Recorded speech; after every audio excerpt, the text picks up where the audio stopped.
អភិបាលខេត្តតាកែវបានអញ្ជើញនាំយកនៅអំណោយមនុស្សធម៌របស់សាខាកាកបាទក្រហមកម្ពុជាខេត្តចែកជូនដល់គ្រួសារទីតក្រងាយរងគ្រោះចំនួន36គ្រួសារនៅក្នុងស្រុកត្រាំកក់នៅព្រឹកថ្ងៃប្រហ័សទី4ខែធ្នូឆ្នាំ2025អេដាមវេសសំណាងប្រធានគណៈកម្មាធិការសាខាកាកបាទក្រហមកម្ពុជាខេត្តតាកែវរួមដំណើរដោយសមាជិកគណៈកម្មាធិការសាខាលោកនាយកប្រតិបត្តិសាខាមន្ត្រីប្រតិបត្តិសាខានិងមន្ត្រីអនុបាទសាខាកាកបាទក្រហមកម្ពុជាស្រុកត្រាំកក់ខេត្តតាកែវបានអញ្ជើញចុះធ្វើការសាកសួរសុខទុក្ខនិងនាំយកអំណោយមនុស្សធម៌មកចែកជូនដល់គ្រួសារទីតក្រងាយរងគ្រោះចំនួន36គ្រួសារនៅក្នុងស្រុកត្រាំកក់ព្រឹកថ្ងៃប្រហ័សទី4ខែធ្នូឆ្នាំ2025នៅក្នុងបរិវេណឃុំ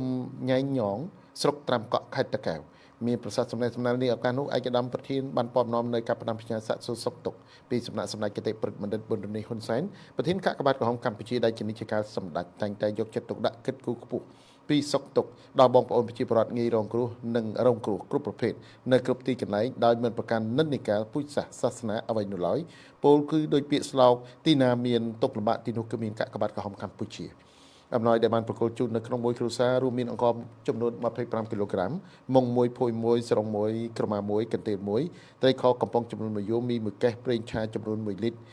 នំប្រអប់ចំនួន1ប្រអប់ទឹកត្រីចំនួន3ដបទឹកស៊ីអ៊ីវចំនួន3ដបថវិកាចំនួន50000រៀលបន្ថែមទៀតផងដែរនោះ ចាទស្សនិកជន